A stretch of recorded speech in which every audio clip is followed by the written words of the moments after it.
wàllu élevage waaye tamit bu ñu demee ba ci kanam nee na dina ko gën a suqali ba nga xamante ni téeméer boo jël fukk yeeg juróom yi dina ko jagleel wàllu mbay mi. fi mu ne nii nag jógee na foofee di Kaffrine ñu ngi fii ci Kaolack fii nag la ñuy amalee meeting bu mag bi moom sax mooy ndar képp bisu tey ji mu fas yéene amal suba nag moom dina daal di wëyal kon caravane am waaye ca diwaanu Linguère lay doon jàpp ba Daara li daal lañ fi jot a jàpp ci information. Voilà, Fatou Kiné, vous pouvez revenir en résumé sur ce qui se passe actuellement à Kaolack. Vous êtes en compagnie du candidat Ousmane Tanor Dieng. Ah voilà, malheureusement, donc, il a raccroché, Moussatine, donc, on en était à ce jour de vote militaire, donc, et la situation est pratiquement catastrophique dans toute la capitale. Est-ce quand même possible d'imaginer un scrutin dans une ambiance pareille? Le vote militaire lui-même est catastrophique. Je suis en train de voir les chiffres, on est en train de recevoir les chiffres, ça tourne aujourd'hui autour de 16% de taux de participation. C'est quand même minime. Ça veut dire quoi? Ça veut dire qu'on a 80% de taux d'abstention. Ça veut dire sur 100 militaires inscrits, 80 ne se sont pas déplacés pour aller voter, militaires, policiers, gendarmes et tous, personne n'est allé voter. Ça veut dire qu'il y a aujourd'hui un très grand point d'interrogation sur notre démocratie. Alors, ce qui va se passer, et c'est ça qui est malheureux, c'est pour ça qu'aujourd'hui la situation nous interpelle tous. Il faut qu'on commence à réfléchir en termes de solutions. Nous en sommes dans un processus, d'abord avec un contentieux très lourd et un arbitre disqualifié. Voilà exactement la façon de résumer la situation à laquelle nous participons aujourd'hui, à laquelle nous assistons aujourd'hui. C'est qui l'arbitre? C'est le Conseil constitutionnel. Même si les gens ne le disent pas, il a aujourd'hui perdu la crédibilité qui aurait pu lui permettre d'être l'arbitre efficace du jeu politique et du contentieux électoral. Il a été disqualifié. Pourquoi? D'abord dans l'affaire Ndindi Ndoulo. Ndindi Ndoulo, c'est le préfet nommé par Abdoulaye Wade lui-même qui dit: vous avez déposé vos listes. Le PDS a déposé ses listes après minuit. Donc il y avait forclusion. Cheikh Diane Diakhaté a trouvé l'idée de dire qu'en réalité, la liste du PDS était recevable. C'est la Cour suprême qui est venue annuler la décision qui a été prise par Cheikh Diane Diakhaté. Dans l'histoire de la candidature de Abdoulaye Wade, le contentieux reste encore là. Et dans cette affaire, c'est Wade lui-même qui dit: j'ai bloqué la Constitution, je ne peux pas être candidat. Cheikh Diane Diakhaté lui dit: votre parole n'a pas une valeur juridique, premièrement. Deuxièmement, il lui dit: l'article 104, il nous dit l'article 104 dont vous faites référence, en réalité n'existe pas dans la Constitution. C'est ça qu'il dit. Il dit l'article 104 est superfétatoire, il est surabondant. Ça veut dire qu'il n'aurait pas dû exister dans la Constitution. Donc il ne faut pas en prendre compte lorsqu'il faut interpréter la recevabilité de la candidature de Abdoulaye Wade. Donc ça veut dire quoi? Ça veut dire qu'on le saisit pour lui demander d'invalider la candidature d'Abdoulaye Wade. Cheikh Diane Diakhaté trouve le moyen d'invalider l'article 104 de la Constitution. Alors voilà la situation à laquelle nous sommes en train aujourd'hui d'assister. Si Wade veut gagner l'élection présidentielle, si on fait une lecture à part de la géographie politique, il ne peut la gagner plutôt qu'au premier tour. Parce que pour qu'il puisse gagner au second tour, il aurait fallu qu'il y ait des candidats qui disent qu'en cas de second tour, je ferai un rapport de voix sur Abdoulaye Wade. Aujourd'hui, ça n'existe pas. Personne ne le dit. Ce qui va se passer, c'est que s'il va gagner, c'est forcément au premier tour qu'il va gagner. S'il gagne au premier tour, mais vous pouvez être sûr que nous allons assister à pire que ça. Ça veut dire que où on règle aujourd'hui le contentieux électoral, le contentieux auquel nous assistons, ou on le reporte simplement au 26 février. Vous parlez de ce contentieux électoral là, mais actuellement on est à une semaine de l'élection présidentielle. Pensez-vous vraiment que dans ces conditions-là, les gens peuvent aller voter? Mon avis, c'est que non. J'ai déjà fait une proposition, j'en ai déjà fait deux d'ailleurs. La première, c'est qu'il faut aller dans le sens d'apaiser le jeu politique. Vous ne pouvez pas. Ce que les gens mobilisent aujourd'hui pour réprimer les manifestations de la part de l'indépendance, avec le tiers des forces de l'ordre mobilisées, on peut encadrer une manifestation sur place. Il faut quand même qu'on soit sérieux. Il ne faut pas que les gens réagissent par orgueil et par instinct de pouvoir. Ça, c'est l'excès de pouvoir. C'est d'ailleurs ce que l'autre appelle la folie de pouvoir. Je ne lâcherai pas. Si je lâche, je paraîtrai comme faible. On l'a vu aussi dans l'histoire de la Zawiya. Si Ousmane Ngom, ce même jour, avait pris les radios pour dire c'est juste une bavure policière et nous présentons nos excuses, il n'y aurait pas cette crise à laquelle on a assisté. On n'aurait pas notre ministre de l'Intérieur séquestré à Tivaouane. C'est quand même un symbole de la République qui est séquestré toute une journée. À Tivaouane, il a fallu même qu'on tire encore des bombes lacrymogènes à Tivaouane pour qu'on puisse l'exfiltrer de sa maison. Donc c'est aujourd'hui, nous sommes dans une situation où le citoyen ne se reconnaît plus dans le symbole de la République. Et ça, c'est extrêmement grave. La même chose, on assiste à la même chose dans le cadre justement de la convocation des manifestations de la place de l'indépendance. Vous ne pouvez pas avoir une disposition constitutionnelle qui donne des droits à des citoyens, la loi électorale qui confirme ces droits, la CEDA qui est l'arbitre du jeu électoral qui dit effectivement les candidats ont le droit de convoquer meeting sur la place de l'indépendance. Vous dites que ça ne se tiendra pas là-bas. Pourquoi? Parce que seulement le préfet a pris un arrêté. Un arrêté du préfet, ça ne représente pas devant la loi. Un arrêté du préfet, ça ne représente pas devant justement la Constitution. Donc il faut qu'on sache raison garder. Il faut pacifier. Il faut apaiser les jeux politiques et qu'on puisse se parler directement. Maintenant, la deuxième chose, c'est que si on veut trouver une solution, on est obligé de la trouver autour de la candidature de Abdoulaye Wade. Il faut certainement au préalable que nous-mêmes, que nous prenions l'engagement de dire qu'il n'y aura pas de chasse aux sorcières, que nous n'allons pas humilier le président Abdoulaye Wade. J'ai même proposé que l'autoroute à péage qui est là, pour laquelle Wade s'est beaucoup engagé pour sa construction et sa réalisation, qu'on dise que s'il quitte le pouvoir, on donnera son nom à cette autoroute. Ça ne me gêne pas, je crois qu'il le mérite d'ailleurs. Il mérite qu'on lui donne le nom, que l'autoroute à péage porte le nom. Et peut-être d'autres choses qu'il a faites ici. J'allais dire le monument de la Renaissance, mais je ne sais pas ce que les Sénégalais vont réserver à ce monument, qui reste aussi un scandale. Dans tous les cas, le monument, l'autoroute à péage, on peut aujourd'hui s'engager à dire qu'on lui donnera son nom avec la fête, avec les honneurs qu'il faudra. Ça ne pose pas de problème. Mais la deuxième chose, c'est que lui, il faut qu'il consente à retirer sa candidature. C'est-à-dire qu'on ne peut pas aujourd'hui construire un consensus, un dialogue autour de sa candidature qui a déjà causé autant de morts que ça au Sénégal. S'il retire sa candidature, il faut que l'opposition aussi accepte de faire la concession d'accepter un réaménagement du calendrier électoral. Pas un report, mais un réaménagement dans le sens de permettre au PDS de pouvoir déposer une autre candidature. Moussa, vous avez tout à l'heure parlé de chasse aux sorcières, mais les gens pensent que le problème, c'est le fils du président, Karim Wade. Quel sort lui réserver si jamais son père quitte le pouvoir? Écoute, ça a été une très grande préoccupation, même des chancelleries qui se sont impliquées dans cette affaire. On le sait tous. Alors, il y a des choses. Il y a des choses sur lesquelles peut-être les gens peuvent discuter. Mais il faut discuter. Il faut véritablement discuter. Dans tous les pays, ça se passera autour d'une négociation. Certainement, lui-même dira, oui, il faut que l'humilité que vous me donnez, que vous élargissiez ça à ma famille politique, peut-être. Tout ça, c'est tout à fait possible. Mais on en discutera en temps opportun. Parce qu'il faut, en ce moment-là, savoir quel est le contentieux dont il s'agit. Parce que s'il s'agit d'un contentieux privé, l'État ne peut pas intervenir dans ce cadre-là. S'il y a un contentieux étatique, un contentieux qui concerne véritablement l'État, en ce moment-là, on peut discuter. Mais on ne peut pas discuter pour dire, oui, vous aviez pris le terrain de telle personne, l'État vous laissera ce terrain. Ça, on ne peut pas le faire. Donc il faut en ce moment-là réagir au cas par cas. Mais l'essentiel, c'est que Wade, il n'existe pas en dehors de sa famille, il n'existe pas un Wade distinct d'une famille Wade distincte. On est obligé d'avoir une vue générale de tout cela. Mais il faut juste qu'on accepte de discuter, il faut qu'on accepte de discuter avec l'aide de la communauté internationale, avec l'aide de Obasanjo certainement qui va arriver, mais avec l'aide aussi de tous les leaders d'opinion religieux qu'il y a dans ce pays-là, qui pourraient même être garants justement de ces accords-là.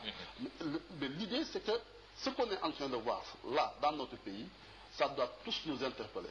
Et ça doit effectivement nous amener à accepter de faire toutes les concessions pourvu que cela puisse arrêter. Voilà, Moussa Tine, rapidement ñu dem ci wolof gis nañ ni situation bi jamono ji métti na trop fii ci Sénégal ba sànq rek am na gune gu ci faatu ca Rufisque yow gis nga ni climat bu mel nii élection est-ce que war na mën a am fii ci Sénégal?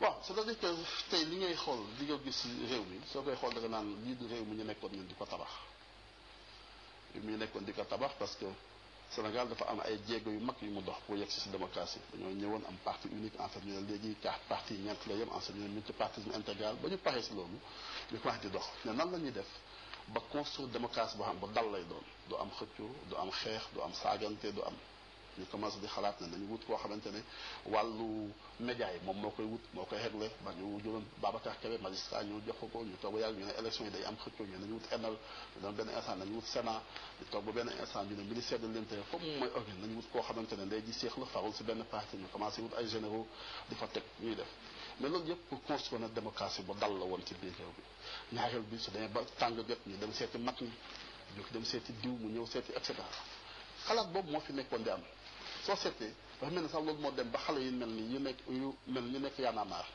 ba ñu demee ñoom bay jóg def seen manifestation yi pacifique lañ doon def dañuy toog fenn daje fa suñu jógee mbalit bu fa nekkoon sax dañ koy for yóbbaale nettoyé place fa mu set donc mel ne am na benn inspiration bu bees bu doon am na Sénégal bu bees bu doon am ñu jóg di dox campagne di def et cetera ñun yàgg nañ def meeting ba meeting bi tas ñu dem am nañ fi bés boo xamante ne yaa naa maax dafa convoqué keneen convoqué politique yi convoqué ñetti place différente ku nekk def sa manifestation ku nekk dem ñibbi kenn songul kenn xaañul alkaati kenn deful dara waaye soo ñëwee ba élection jot ab candidat ne la man dama am sañ-sañ ne damay convoqué manifestation place de l'indépendance nga ne ko du fi amee mu ne lu tax nga ne ko arrêté préfet mu ne la déet arrêté préfet amul constitution bi nga xam ne mooy ndeyu bépp texte bu nekk si biir moo ma may man ma def loolu ñu ne déet mu ne la code électoral moo ma may ne ma soo bëggee def fi manifestation 24 heures avant ngay bind préfet ne ko damay def manifestation su amee loolu amee muy yoonu jàmbur mais da nga koy may mu dem fa def meeting am def fa kii nga nekk déet du fi am boo xamante ne jël nga ñaari junniy alkaat ñi nelawuñu ajuñu reerewuñu ndékkiwuñu nga mobiliser leen pendant tout ce temps là seen njaboot gisu leen pour simplement tere benn manifestation boo xamante ne soo ko autorisé woon suba moins de 100 policiers ngay jël ñu encadrer manifestation bi nga jël ñenn ñi bàyyi leen si caserne su débordé ñoo génn sur le terrain ku nekk def meeting am dem yoonam lan moo fi indi coow lan moo indi xëccoo bi lan moo indi cette folie de pouvoir instinct de pouvoir bu ñu bëggee régler régir yenn affaires yi lan moo indi ay nit ngay dàq ay nit ba ñu dem dugg si ab Xavier nga jël lacrymogène sànni si biir Xavier li ma bëgg wax tey koo fi dàqoon mu daw làqatu biir ambassade de France policier xalaatul sànni fa lacrymogène ku demoon tey dugg bi ambassade des États-Unis nit xalaatul sànni fa gaz lacrymogène parce que ku nekk xam na ne ambassade yi territoire yu bokk si état yi leen yónnee la mais juma néegu yàlla la it ambassade am la fii si biir réew mi su fekkante ne ñeme woo ko def fee waxoo koo ñemee def si ay juma ak ay jàkka d'autant plus que gis naa ko seen image l'acte est délibéré c'est-à-dire dañoo tiim la xool ba mu neex la nga sànni ci biir ay nit ñoo xam ne def na lu tudd yàlla di wasifa wala seen mbalaan bu weex ngay ñëw di sànni réew mi équilibre yi fi am yépp si wàllu religion lañ ko teg bés boo songee religion équilibre yi am ci biir yow yaa ngi nekk commencé bi Moussa loolu gis nañu conséquences yi mu jur ba léegi dëkk bi foo tourner émeute moo fa am mais est-ce que nit ñi mën nañu wote ñi ci conditions yi yaakaaruma ko xam nga lu tax parce que da nga am tey benn processus électoral boo xamante ne contentieux bi judd na maanaam coow li am na ba noppi mën a too ci dara te coow li ka ko waxoon na arbitre tam nit ñi wóolootuñ ko kan la Cheikh Tidiane Diakhaté conseil constitutionnel contentieux électoral su amee Sénégal fi nga xam ne mooy proclamer résultat conseil constitutionnel la conseil constitutionnel dafa am ñaari actes yu posé yoo xamante ne moo tax ñu nekk si kujje gi tey mënuñu koo wóolu bi njëkk mooy bu ñu amee contentieux dindi ak nduloo loi bi def ni su fekkente da ngay déposer sa liste da nga koy déposer balaa minuit jot su ñu nee la tey fukki fan ak ñeent la balaa minuit nga ko war a déposer ba ñuy def élection locale PDS dañoo dem déposer seen liste minuit passé préfet bi nekk ci biir dëkk bi nga xamante ne président de la République moo ko nommé moom moo ne PDS ba muy déposer bind ko minuit passé na ñu dem si Cheikh Tidiane Diakhaté mu ne liste bi recevable na mu nangu waa PDS nekk fa candidat su ñu woon cour suprême ñooñu dañu nekk candidat tey si zone ba ñaareel bi ñu ñëw ne ko Abdoulaye Wade mi amul sañ-sañu nekk candidat ñu mën a lu tax ñu ne ñaar ñu ne parce que article 104 dafa koo tere mu ne waaw mu ne ñu def ko ñaareel bi moom ci boppam nee na mënut a nekk candidat Cheikh Tidiane Diakhaté wax ji Abdoulaye Wade wax man du ma ko jàpp man jàpp naa ne moom mën naa nekk candidat ñaar ñu def ko léegi article 104 mu ne article 104 bi ngeen gis ñu bind ko si constitution dañ ko siy bindee waaye waxuñu ko si woon a bind donc su ma koy analyser man waxuma tenir compte de article 104 bi nekk si constitution bi donc moom au lieu mu invalider candidature Abdoulaye Wade article 104 constitution la invalider loolu mooy décision bu xam maintenant mënoo ñëw nga ne koo xamante ne kii waxal boppam ne la ko sa wax yow sax du ma ko jàpp dama lay yow yaay da ngay nekk candidat mais kooku moo nangu suba nga am contentieux ni loolu moom moo lay arbitré nga nangu effectivement mu arbitré loolu ñaareel bi mooy contentieux bu lourd bu ñu am tey ay nit a ngi dee fu nekk ay nit fay ci processus bi jaxasoo la loolu yëpp il faut ñu pacifier ko pare waxtaan suñu biir mais waxtaan bi ne mënatul nekk ci wàllu candidature Ablaye Wade c'est que Ablaye Wade la mu demoon wax ko Obasanjo ne ko il y a une autre vie après la présidence de la République c'est-à-dire àdduna yemul rek si nekk président de la République nit mun na def lu ne Mandela joxe réponse bi def benn mandat bàyyi ku ne tey fu nekk nit a nga jóge àdduna ñëw di ziari Mandela ku dem acte du sud di nga dem ba buntu këram taxaw fa même soo ko dul gis pour xam ne Mandela ñu fi tey soo demee ku mel ni Bill Clinton foo dégg tey Sénégal seen àdduna ñu ngi koy woo ne ko kaay jàpp ba affaire u Sira lañ ko mujjee ñëw dégg ne ko kaay wax keneen ak keneen ancien secrétaire général Nations Unies ñoom ñëpp ku nekk ñu yëngu Obasanjo gis nga ñu koy yónni tey fii Sénégal maanaam président Nigéria soo demee ba nga xam ne sa candidature moo indi ay nit lim bu toll nii dee si Sénégal suñuy trouver solution il faut ñu jàpp ne dañu koy trouver en dehors de ta candidature parce que dafa mel ni nit ñi sa wax ji la ñu gën a jàpp que wax ja la conseil constitutionnel waxoon Sénégal la mënul nag nga ne ko waxee léegi yow lan nga jàpp yan solution ñoo war li may jàpp mooy benn na retirer candidature am su retirer candidature am ñun suñu biir na engagé wu ne kii duñ ko toroxal kenn jàpp tam doomu jàmbur wala ay nit di ko topp ci biir dëkk bi di yóbbu ay tribunal di tëj ay police yu mel du ñaan chasse aux sorcières du fi am amul fayonte réew mi toll ñu fu ñuy fayonte Mame Moussa Diagne ma sama wax benn yoon mu ne ma Sénégal koo feree suba nga jaale ji ko ñëpp ay bokk lañu donc amuñu fi fayonte amuñu dem di xeex di xiiroo ak moom wala et cetera dem naa sax ba ne autoroute à péage bi nga xam ne moo koy defar nga xam ne moom moo si engagé wu personnellement pour autoroute bi am duñ ko tuddee Ablaye Wade tuddee ko autoroute à péage Ablaye Wade mu xam ne liggéey bu mu fi def si biir Sénégal am na benn reconnaissance institutionnelle bu ko sanctionné benn ñaareel bi opposition bi tam su retiré candidature am waxamuñu reporté mais opposition bi nangu ñu réaménager calendrier électoral c'est-à-dire permettre parti démocratique sénégalais bi Ablaye Wade bokk moom su retiré candidature am ñoom ñu dajewaat si seen biir désigner beneen candidat bu ñëw participer effectivement si élection yi jogante bi am ci nu mu gën a rafete kuy gagné keneen ki ñëw mën nañu jàpp sax ne mën nañu ko couplé ak élection législative yi di ñëw parce que c'est dans 3 mois ñu boole ñaari élection yi mu nekk benn élection mu def mandat ba waxtu jot ñu def ko si ay accord ñu xool kañ lay arrêté naka la ñuy gérer processus électoral bi ak naka lay demee. ñu bëri ñu ngi jàpp ni doom ji moom moo waral xëccoo bi yëpp. waaw c'est-à-dire que même réflexe lay gis parce que maa ngi lire tey ñu ne doom ji si boppam jóg na dem France ànd ak Madické Niang dem di négocier.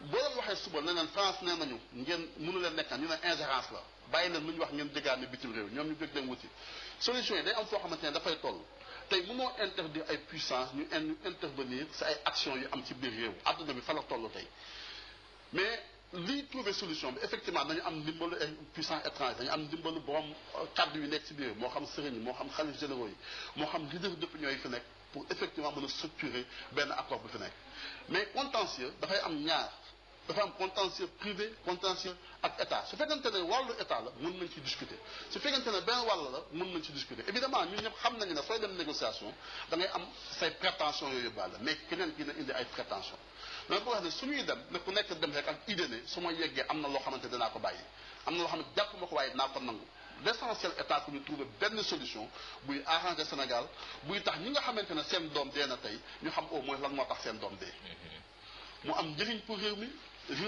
ëlbatiku nekkaat si beneen voie bu bees ak ñaan yàlla bañ a dellu si lu ñu dund jamono ji toll. voilà Moussa Tine bu Alliance Pencco maa ngi lay jaajëfal édition spéciale ci TFM di wéy dama leen di bàyyi ak waa Régie ci image yi nga xamee ni ñoom ñoo fi jot a xew tey jii.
Et on gagnera. Et on gagnera. Et on gagnera. Et on gagnera. Et on gagnera. Non, on est ensemble.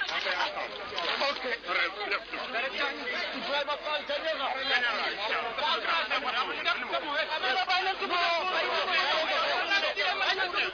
Non.